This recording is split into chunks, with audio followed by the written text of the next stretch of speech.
Welcome back to the AAI Common Room. I'm Aristo, joined as always by Albert and Isaac.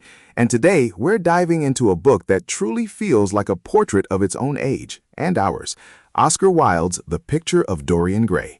Albert, Isaac, glad to have you both here. So glad to be here, Aristo. And wow, Dorian Gray, it just sparkles with wit, doesn't it? Every sentence is a little jewel. Sparkles with wit, yes, but also with a pretty profound, almost disturbing darkness. I finished it feeling unsettled, in the best possible way. Unsettled is a great word for it, Isaac. I kept thinking about that famous preface Wilde wrote. There is no such thing as a moral or an immoral book. Books are well written or badly written, that is all. After reading Dorian Gray, I'm not sure I entirely agree with him. It feels deeply moral to me, in its own twisted way.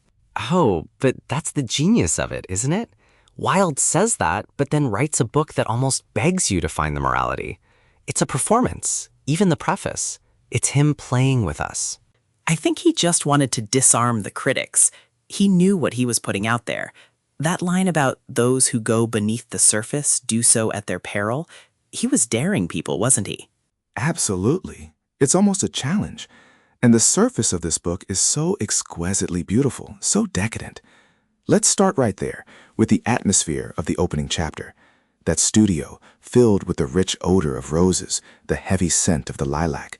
You immediately get this sense of lushness, of almost suffocating beauty. And then Lord Henry Wotton steps in, or rather, reclines on a divan smoking cigarettes. And everything just gets deliciously corrupted. He's instantly captivating. Captivating, manipulative, profoundly cynical. I love how Basil Hallward, the artist, is almost instantly overshadowed. Basil's the moral compass, trying to protect Dorian, but he's just no match for Harry's verbal fireworks. It's true. Basil says, "I have put too much of myself into it," about the portrait, almost presaging his own fate. He senses the danger, the almost sacred quality of his creation, and of Dorian himself. And Lord Henry's reply, "Too much of yourself in it. Upon my word, Basil, I didn't know you were so vain." He immediately twists Basil's genuine artistic vulnerability into something shallow. He's a master of that. That's classic Harry. He can't conceive of a non-selfish motive. Everything is reduced to vanity or pleasure. He sees Basil's deep connection to Dorian as merely an artist's possessiveness. And then he meets Dorian. Basil tries to shield Dorian from Lord Henry's influence, saying, "Don't spoil him. Don't try to influence him. Your influence would be bad." Which, of course, is a futile request. Totally futile. It's like asking a flame not to burn. Lord Henry is influence. He thrives on it. And Dorian, being so young and beautiful, is the perfect canvas for him. And the moment Dorian hears Harry talking about youth and beauty, that's when the rot sets in. "You have a wonderfully beautiful face, Mr. Gray. Don't frown. You have. And beauty is a form of genius, is higher, indeed, than genius, as it needs no explanation." That's the seed, isn't it? That's the entire inciting incident, really. Lord Henry weaponizes Dorian's nascent self-awareness. He basically tells him, "Your beauty is fleeting, and when it's gone, you're nothing." And Dorian, being naive, takes it absolutely to heart. And then the wish to stay young forever, for the picture to bear the burden of age and sin. If it were I who was to be always young, and the picture that was to grow old, for that I would give everything. Yes, there is nothing in the whole world I would not give. I would give my soul for that. Chilling, absolutely chilling. That's where this supernatural element kicks in, right? It's not just a metaphorical wish, it actually happens. And the fact that Basil, the artist, is so horrified by it, trying to destroy the painting, highlights his moral struggle against the corruption Lord Henry has unleashed. And Dorian physically stops him. "Don't, Basil, don't. It would be murder." He's already so possessive of this twisted fate. He sees the destruction of the painting as the destruction of himself, even if it means his inner self will decay. It's a pact with the devil, essentially, without the explicit contract. The painting becomes his dark mirror, his conscience outsourced. In the moment he falls in love with Sybil Vane, that's where we see the first real cracks appear. Oh, Sybil Vane. Poor, innocent Sybil. She represents true art, true emotion, in contrast to Lord Henry's intellectual cynicism. She sees Dorian as Prince Charming, a role he initially relishes. But his love for her, or rather, his fascination with her acting, is purely aesthetic, isn't it? He's not in love with her so much as he's in love with the idea of her portraying great romantic heroines. Exactly. He tells Lord Henry, I have seen her act 7 times, and each time she has been a marvel. He explicitly states she is always a heroine. His adoration is entirely superficial, based on her ability to create beauty for him. And the moment her love for him becomes real, she loses her ability to act. She becomes a bad actress because she's experiencing genuine emotion, and Dorian cannot tolerate that. He wants the illusion, not the reality. "You have killed my love," he says to her. "You are shallow and stupid. My God, how mad I was to have worshipped you." That scene is brutal. That's the first really significant shift in the painting, isn't it? The first sign of cruelty. Yes, when he goes home, filled with disgust and self-pity, and sees the portrait. The face on the canvas had altered. There was a touch of cruelty in the mouth, a slight, furtive tightening of the lines, and the horror of it, the realization that his wish has come true. But it's not enough to deter him, is it? He has a moment of fleeting remorse, but Lord Henry's letter, full of his usual cynical philosophy, pulls him back. The only way to get rid of a temptation is to yield to it. And Harry's line about tragedy, too. "I suppose she is dead by now. Well, you have had a wonderful experience. This is one of the great romantic tragedies of the age. I am quite jealous." He frames her suicide not as a consequence of Dorian's cruelty, but as a dramatic event for Dorian to experience. And Dorian adopts that view. He starts to see his life as a grand performance, where his actions are merely interesting experiments. Sybil's death is just another sensation, another thing to feel deeply about, but not truly suffer for. And the painting becomes his ledger, his secret history. He hides it away, locking it in the old schoolroom. It's a physical manifestation of his concealed self. The descriptions of the painting's degradation are so vivid. Each sin, each act of cruelty, each moral compromise adds another grotesque detail. It becomes a reflection of his soul, while his outward appearance remains pristine. It's like an inversion of the Christian idea of a soul. His external self is the holy vessel, and the portrait is the damned soul within, bearing all the scars. It's a brilliant visual metaphor for inner corruption versus outward appearance. And he becomes obsessed with it. He goes to look at it, comparing it to his own unblemished face, and almost derives a perverse pleasure from the contrast. He finds a strange pleasure in the destruction of himself. That's a key point, Isaac. He's not just indulging in pleasure, he's indulging in self-destruction. But he's outsourced the consequences of that destruction to the painting. He gets to have his cake and eat it too, so to speak. And the more the painting decays, the more reckless he becomes. He experiments with new hedonism, diving into all sorts of societal vices. Wilde lists opium dens, strange music, forbidden books. It's a whole world of sensory indulgence. And the influence of that yellow book. Lord Henry gives it to him, and it becomes a blueprint for his life. The book he had read, the novel that had so strangely influenced his life, was by a French writer of the decadent school, and was without plot, but contained the subtle psychological study of a certain young Parisian who spent his life in trying to realize in himself all the passions and modes of thought that belonged to every century but his own. It's a description of Dorian himself, really. It's a brilliant literary device, a book within a book, guiding Dorian's descent.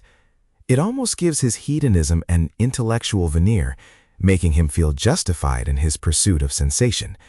He's trying to live up to an aesthetic ideal, even if it's a corrupt one. And that's what makes Lord Henry such a terrifying character, even though he rarely does anything.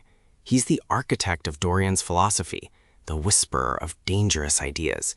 He never commits a crime, but he instigates them. He's the serpent in the garden. He never forces Dorian to do anything, but he plants the seeds, waters them, and watches them grow into monstrous things. And Dorian, initially, is too innocent to resist. It's interesting how long his reputation holds. People gossip, but his beauty always saves him, or at least provides plausible deniability. People say sometimes that beauty is only superficial. That may be so, but at least it is not so superficial as thought is. Harry's words echoing. His beauty is his shield, his impenetrable armor. No one can believe such a perfect creature could be capable of such depravity. It's a comment on how society judges, isn't it? We judge by appearances, despite all our protests. And Basil Hallward, he remains devoted to Dorian, almost desperately so. He confronts Dorian about the rumors, asking him to deny them.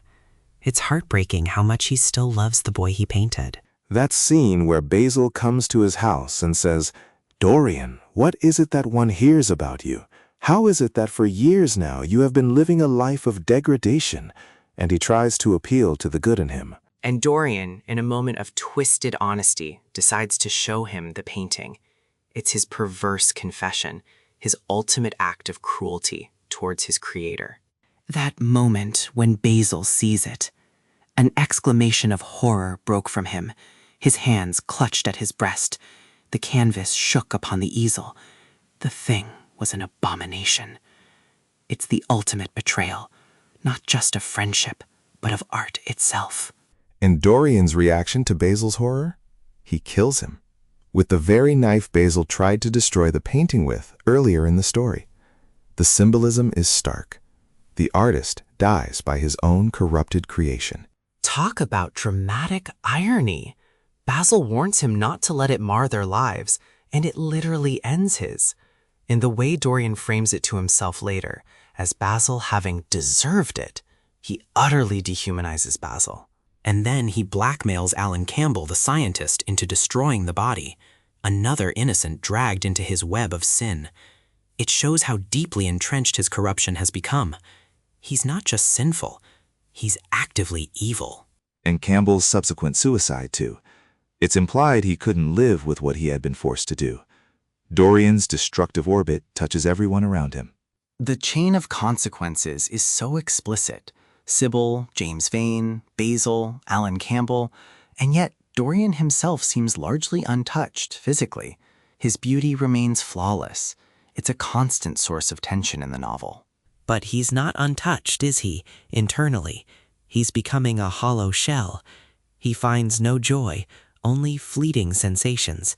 He can't even truly enjoy his hedonism anymore. That's true. After Basil's murder, he tries to repent, to live a better life, but it's a shallow attempt. He talks about being better, but it's more about trying to change the painting than genuine remorse. He tries to believe he's committed a good act by not ruining Hetty Merton, but it's revealed to be another act of self-gratification, not selfless kindness. He had spared her. Was not that a good beginning? He's trying to game the system of his soul. And the painting mocks him for it. The picture was still there. The smile had deepened into a sneer, a more loathsome thing than before. His attempt at goodness only makes his corruption more apparent on the canvas. The idea of self-deception here is so strong. He wants to believe he's capable of change, but his actions are always motivated by self-interest or a desire to avoid consequence. It's a profound exploration of hypocrisy, isn't it? He's the ultimate hypocrite, maintaining a facade of innocence while his inner self is a cesspool. And Wilde, with his own struggles in society, understood that double life intimately. That's a good point about Wilde himself. You can read a lot of his own life into the novel, particularly the societal pressures and the terror of society that Lord Henry talks about. The constant tension between appearance and reality. Society wants to believe Dorian is good because he's beautiful. They need that illusion. And Dorian provides it perfectly. He's the ultimate embodiment of aestheticism, but taken to its darkest conclusion. Wilde's philosophy of art for art's sake becomes, in Dorian's hands, life for aesthetic's sake, no matter the cost. But art is beautiful things, right? And Dorian's life isn't beautiful. It's ugly and destructive. So is the book saying that true art cannot be separated from morality, despite Wilde's preface? I think it's wrestling with that very question. The preface declares art has no moral purpose, but the narrative seems to demonstrate that it absolutely does. Or at least that life, when treated as art, has profound moral consequences. The painting itself is a moral barometer. Or maybe it's saying that art, in its purest form, is amoral, like the painting when Basil first creates it. It's perfect beauty. But when it becomes entangled with a human soul and its choices, that's when morality enters the scene. The painting is a mirror of life, and life is inherently moral or immoral. But then the art isn't just a mirror, is it? It's an active participant. It receives the ugliness of Dorian's soul. It's not just reflecting, it's absorbing. It's a magical mirror, an active conduit. It almost feels like a character in itself, silently judging and documenting Dorian's fall. And ultimately, it's the only thing that can judge him. It reminds me a bit of Gothic literature, actually. The haunted house, the secret room, the hidden monster. Except here, the monster is the soul, and the portrait is the physical manifestation of that horror. Definitely Gothic, the whole sense of creeping dread, the psychological torment, and Dorian's ultimate end, trying to destroy the only witness to his true self. The climax is so powerful. He finally decides to destroy the painting, believing that if he destroys the evidence of his sins, he can be free. If he could only destroy the thing that was bearing witness against him, he would be safe. But he's wrong, isn't he? It's not just evidence, it is his soul. He stabs the portrait, and in doing so, kills himself. He stabbed the picture with it. There was a cry heard, and a crash. The cry was so horrible in its agony that the frightened servants woke and crept out of their rooms. The scream, the crash, it's like the shattering of the illusion. And the servants find him. Lying on the floor was a dead man in evening dress with a knife in his heart. He was withered, wrinkled, and loathsome of visage. It was not till they had examined the rings on his hands that they recognized who it was. His body finally takes on all the decay and horror of the portrait. And the painting? The painting is restored to its original, beautiful form. It's as if Dorian's soul, once freed, returned to its initial pure state, and his body bore the true cost of his life. So the art wins, in a way. The beauty, the pure aesthetic object, is preserved, while the one who corrupted it is destroyed. It's a very harsh judgment on Dorian's choices. It really is. It suggests that while art may be amoral in its creation, its interaction with human life is not, and the consequences of attempting to separate beauty from goodness are catastrophic. What about the idea of influence again? Lord Henry's influence, Basil's influence. Basil influences Dorian to pose, creating this beautiful thing. Lord Henry influences Dorian to live beautifully, or rather, hedonistically. And the painting is the constant static influence.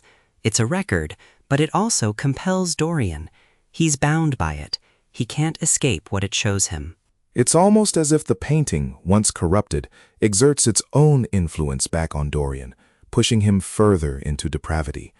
It becomes a self-fulfilling prophecy of decay. It's a brilliant way to explore the corrupting power of vanity and unchecked desire.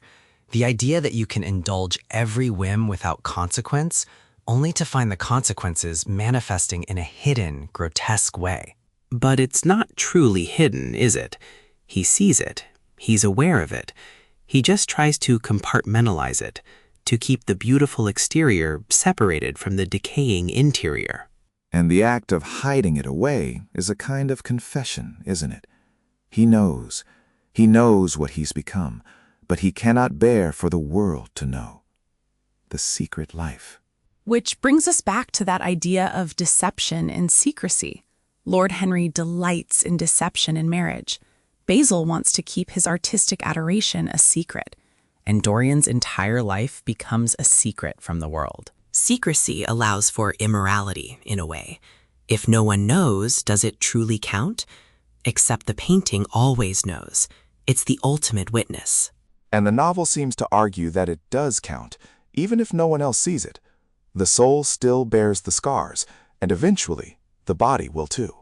It makes me think about what Wilde was trying to say about Victorian society.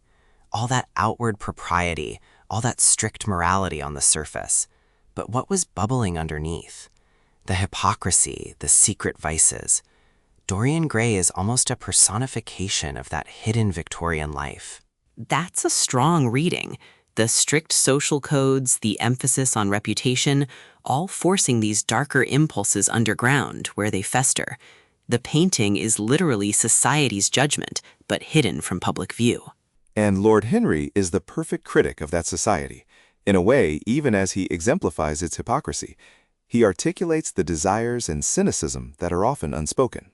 He's the truth teller that no one wants to hear, except Dorian. The terror of society, which is the basis of morals, the terror of God, which is the secret of religion. These are the two things that govern us. He strips away all pretense. But he never actually acts on his own philosophies, does he? He just talks. He observes, he comments, he influences. He's a spectator of life, not a participant in its moral battles. He makes it a game, a witty, intellectual exercise. He's detached, and perhaps that detachment is its own form of corruption, a coldness that allows him to destroy others with his ideas. It ties back to the preface again. The critic is he who can translate into another manner or a new material his impression of beautiful things. Lord Henry is almost a critic of life itself, turning it into his own material, experimenting with Dorian as his subject. And that's why Basil Hallward is so important. He's the artist who does put his soul into his work, who does feel deeply, and who does understand the moral implications. He's the counterpoint to Lord Henry's amorality. But ultimately, Basil's vulnerability, his deep emotional attachment to Dorian, makes him a victim. He couldn't withstand the forces Lord Henry unleashed. It makes you wonder, if Dorian had never met Lord Henry, would he have still turned out that way? Was the potential for corruption always within him? Or was it solely Lord Henry's poisonous touch? I think the seed was always there. Lord Henry just found fertile ground. Dorian was susceptible. He was already vain and fascinated by beauty, even if he hadn't fully articulated it to himself. He was quite unconscious of what you really are, of what you really might be. Lord Henry saw that potential, that blank slate waiting to be written upon, and he filled it with his own philosophy. It's a warning about who you let into your life, isn't it? The power of suggestion, the power of a captivating personality. And Dorian's youth makes him particularly vulnerable. That's why Basil's desperate plea to Lord Henry not to meet Dorian is so poignant. He sensed the danger intuitively. He knew Dorian's simple and beautiful nature was fragile. And there's a homoerotic undercurrent, isn't there? Basil's adoration of Dorian is clearly romantic, even if unspoken. And Lord Henry's fascination, too, has a certain intensity. It adds another layer to the destructive dynamic. Absolutely. Basil's confession. He is all my art to me now. His personality has suggested to me an entirely new manner in art, an entirely new mode of style. That's devotion, bordering on obsession. And society at the time would have forced that into a hidden, coded language. Which fits the themes of secrecy and hidden lives perfectly. The love that dare not speak its name, as Wilde famously put it. It's another layer of things hidden beneath the surface. It certainly deepens the tragedy of Basil's character. He's not just a painter. He's a man deeply in love, whose love is ultimately rejected and then repaid with murder. And Dorian's rejection of Basil's love is part of his descent. He becomes incapable of true affection, valuing sensation over connection. He sees Basil's devotion as weakness or even an annoyance. That scene where Dorian says, "I am less to you than your ivory Hermes or your silver fawn. You will like them always. How long will you like me? Till I have my first wrinkle, I suppose." He's projecting his own superficiality onto Basil. He can't conceive of a love that transcends beauty. That's a sharp observation, Isaac. He's so steeped in Lord Henry's philosophy that he assumes everyone else operates on the same shallow principles. And it's tragic because Basil's love is deeper than that. He sees Dorian's beauty, yes, but he also sees his beautiful nature. He wants to save him, to bring him back from the brink. Which is why Basil's death is so impactful. It's the moment Dorian truly severs himself from any possibility of redemption by destroying the only person who genuinely cared for his soul. And Lord Henry, ever the detached observer, never seems to realize the depth of his own destructive power. Or if he does, he doesn't care. When he learns of Dorian's death, he simply wonders if anyone would ever know the true story. His curiosity remains purely intellectual. He's immune to the consequences because he never fully commits himself to anything. He only dabbles in ideas and allows others to live out the dark experiments. It's a chilling portrait of intellectual detachment gone awry. He's the ultimate aesthete, in a way. Everything is a performance, a sensation, a witty remark. Feelings are just material for his cynical observations. What about the ending, with the painting returning to its original beauty? What do you take away from that final image? For me, it solidifies the idea that art itself, when pure, is eternal and untainted. It's human interaction, human morality that corrupts. The true masterpiece, Basil's original vision, endures. I see it as a triumph of morality, actually. The ugliness cannot truly be contained within beauty forever. The universe, or perhaps God, corrects itself. The sins are placed back on the sinner, and the art is redeemed. I lean more towards Isaac's interpretation. It feels like a strong moral statement by Wilde, almost despite his own preface. The aesthetic ideal, divorced from ethical considerations, ultimately implodes. Beauty without goodness is a lie, and the truth will out. But the truth comes out at the cost of Dorian's life. He had to die for the painting to be beautiful again. It's a very high price for aesthetic purity. It's the price of his soul, Albert. He traded it for eternal youth and beauty, and the moment he tries to undo that bargain, he has to pay up. It's interesting how at the very beginning, Basil says, every portrait that is painted with feeling is a portrait of the artist, not of the sitter. And yet this particular portrait becomes literally the sitter's soul. It twists that initial premise. Yeah, it takes that artistic philosophy to a fantastical extreme. It plays with the idea that art reflects life, but here, it actually becomes the life, or at least its moral core. The book keeps you thinking about the nature of good and evil. Is evil something inherent or something learned through influence? Dorian starts out so innocent, doesn't he? He does. He's described as having a simple and a beautiful nature. So the corruption is introduced, not innate, which again places a lot of blame, or at least responsibility, on Lord Henry. But then why does Dorian respond to it so readily? Why doesn't he have the inner strength to resist? Is it just youth and naivete, or a latent amorality? Maybe both. He's drawn to the ideas because they validate something he already felt, a desire for sensation, a fascination with his own beauty. Harry just gave him permission to indulge it. And the novel makes you question your own judgments. We as readers are drawn to the beautiful surface of Dorian, just as society is. And it's only through the grotesque revelations of the painting that we see the true horror. It forces us to confront our own tendency to judge by appearances. It's deeply uncomfortable, actually. You want to like Dorian. You want to believe in his innocence. But then he does something truly awful. It's a masterclass in psychological horror, in a way. The horror isn't jump scares. It's the slow, inexorable decay of a human soul. And the language Wilde uses throughout, the lush descriptions, the vivid imagery, it almost lulls you into accepting the beautiful surface, even as the narrative hints at the darkness underneath. It's a beautifully written, horrible story. The aestheticism of the writing itself mirrors the aestheticism Dorian tries to live by. It's all about the exquisite phrase, the perfect image. Wilde practices what he preaches in his style, even as the story critiques the philosophy. That's a fascinating tension. The medium is beautiful, but the message is cautionary. The descriptions of London, too, especially the opium dens, the darker corners. It paints a picture of a city with a hidden underbelly, much like Dorian himself. He had mad hungers that grew more ravenous as he fed them. It's an insatiable appetite. And he keeps trying to escape the painting, to escape his conscience, by immersing himself in these debauched worlds. But it never works. The portrait always pulls him back, a constant reminder. He's trapped. Trapped by his wish, trapped by his beauty, trapped by the painting.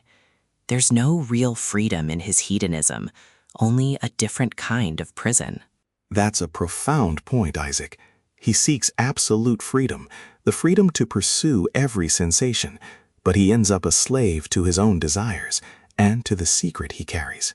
And Lord Henry, who preaches freedom, is ironically the one who sets Dorian on this path to bondage. It's a real paradox. Because true freedom isn't just about indulging whims, is it? It's about responsibility, about consequences, and Harry completely ignores those. He does. He lives a life of intellectual games, never truly risking himself. He's content to observe, to theorize, to influence. Dorian actually lives the philosophy and pays the ultimate price. It's a cautionary tale, for sure, about the dangers of influence, the perils of vanity, and the idea that you can separate morality from beauty. I think it's also a powerful argument for the existence of the soul, or at least an inner moral self that cannot be tricked or abandoned.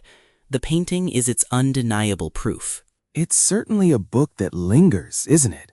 Long after you've read the last page, you're still wrestling with its ideas, the characters, their philosophies, the tragic arc. Absolutely.